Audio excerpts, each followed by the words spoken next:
Hey guys, how's it going? Welcome to my video. All right, guys. Just want to give you guys a quick fix on an issue that I had the other day. So basically, I had this issue with my car, and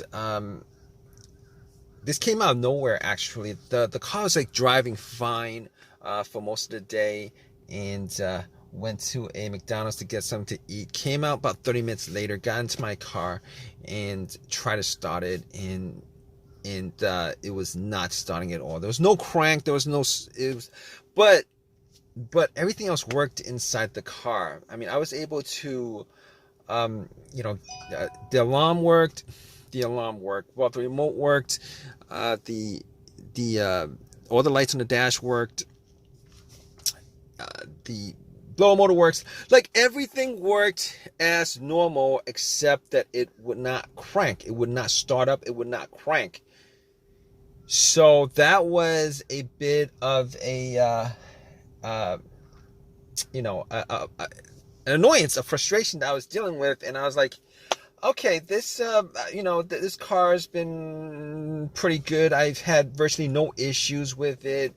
It's driven fine. There's no check engine light. Haven't had any issues with it since I had it. And all of a sudden, this came up where, out of nowhere, out of the blue, it just would not start up. So, I was a bit annoyed by it, but I had to solve the issue. So what I did was I turned on my headlights and went out just to see how bright the headlights were, because I wanted to gauge how much charge was in the battery. Maybe the battery had, maybe I need to change the battery or something. But the headlights were like super, super, super bright. So at that point, I was like, maybe it's not the battery, because I mean, for headlights to be that bright, there should be enough charge in the battery for me to do a slow crank. I should be hearing like some kind of crank, some kind of slow crank, but did not get any of that.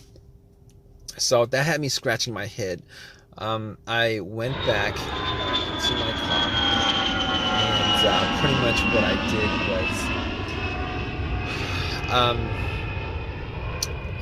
I was thinking that it could possibly be the brake switch. So what I did was, I have this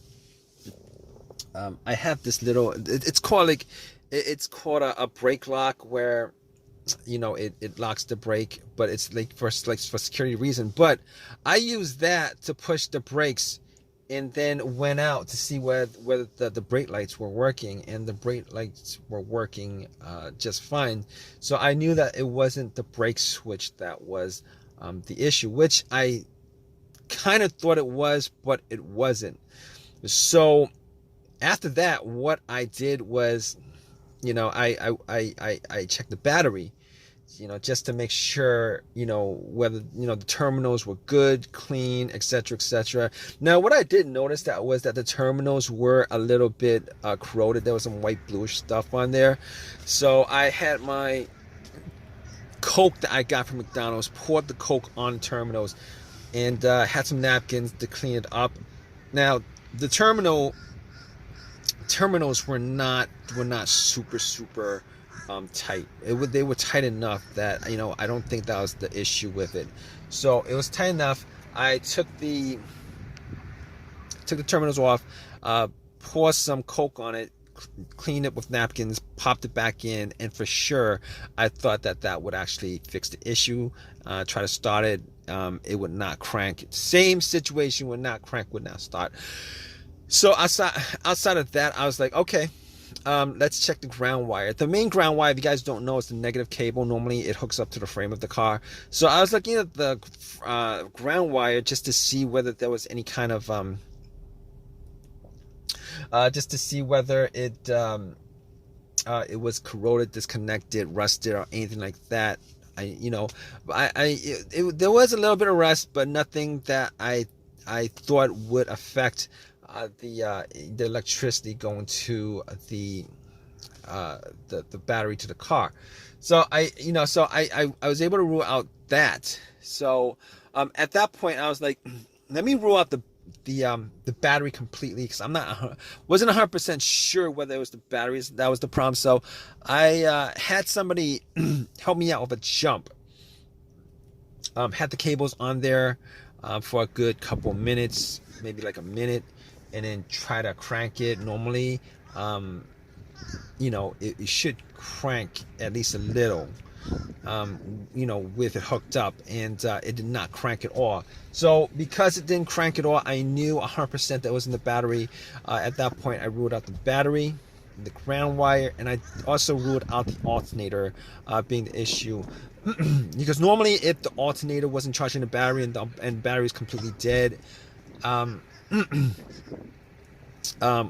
the test for the alternator is if you put wires to the terminals, it should jump the alternator and then have and then it should at least crank up. And once you take the cables off, the car would die. So at that point, I could rule out the alternator. I could rule out all those things at that point. So basically, what I did was I got back to my car and I'm like, I was still hoping that there was a really simple fix to the problem. So basically at that point, I was thinking to myself, okay, I have an OBD2 reader, a $19 OBD2 reader that I got from Walmart. And seeing as how there's no check engine lights on the dash, I thought to myself, I mean, there's a chance that it could possibly be something, but that might bring a code up that's pending, that's not in the system. So what I did was I hooked the OBD2 up and made sure that it actually went through and scanned the whole entire ECU, which it did. It scanned the whole entire ECU. No codes popped up, no pending codes, nothing at all. And at that point, I was ruling, as many things out as I could, and at that point, I ruled that out. Okay, so after that, I was thinking to myself, there's a couple other things it could be. It could possibly be the fuses or the relays. All right, so I got to the box where the fuses and relays are and checked out all the fuses just to make sure that there were no blown fuses or anything like that. And checked out to see whether there was any kind of brownish tint on any of the top of the fuses. There was none. Didn't smell anything that was burnt. And then I recalled that there were two situations where I've experienced where the fuses caused my car not to start, and this was cars that I've had previously. One of those situations was the car that I had, there was no power at all to the car, nothing was on, etc., and in that situation it turned out to be the main fuse that was blown. It was the main fuse that was blown. But once I swapped that out, it actually fixed everything. But that's not this situation here, because I was getting power to everything else except it wouldn't crank. Except it wouldn't crank. It wouldn't start, it wouldn't crank. So that wasn't the situation. The other situation where where there was a fuse issue that caused no start was the car would crank, but it wouldn't turn over. It would crank, but it wouldn't turn over, and that fuse turned out to be either the CPU, the fuse to the CPU, or the fuse to the fuel pump. Now that unfortunately wasn't the quick fix for this car, because there's no cranking. This car is not cranking. It's not cranking at all. So that wasn't the problem. At that point, I was thinking to myself, all right, we've eliminated a lot of things. Let's go with the next most obvious thing, which is the relays. And I actually thought it may have been a relay that would be causing the issue. So basically what I did was I swapped out one of the relays for the other relay and try to start the car up. And unfortunately, it wasn't an easy fix because it didn't start up. It was the same situation. It would not crank, would not start. And at that point, I knew that it wasn't the relay that was the cause of this issue. So basically, at that point, I thought to myself, okay, it was probably a couple of things. Could be the key fob or the starter. Now, I didn't think it was the starter because had the starter changed up about a year and a half ago. Kind of pretty much had the same, all the same symptoms that I had with this situation, but seeing as how the starter was a year and a half ago that was changed out, and I probably put maybe like 15,000 miles on the car. It wasn't the first thing that popped up, and it wasn't the second thing that popped up. It was, so I pretty much eliminated to the starter, had the car towed back to my house, and once I got there, I redid all the I pretty much redid all the went through everything, the fuses, the relays again, double checked the battery, charged it up overnight, etc., etc. None of that was the issue. So at that point, I thought it was, it was probably the starter. So I got to the starter and did a direct jolt to it, where I actually put the positive of the battery, got another wire, put a positive of the battery to the, and try to jump the starter, and the starter was completely dead, would not jump.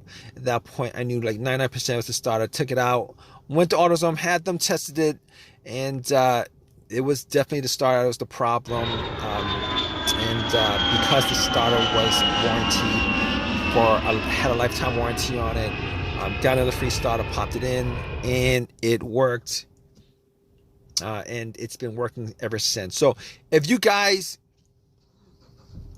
are stuck in this situation where you guys are looking for a fix for it, there's a good chance that probably one of the things that I went through in this video could possibly fix your situation. Hopefully it's not the starter where you're stranded until you get the starter changed up.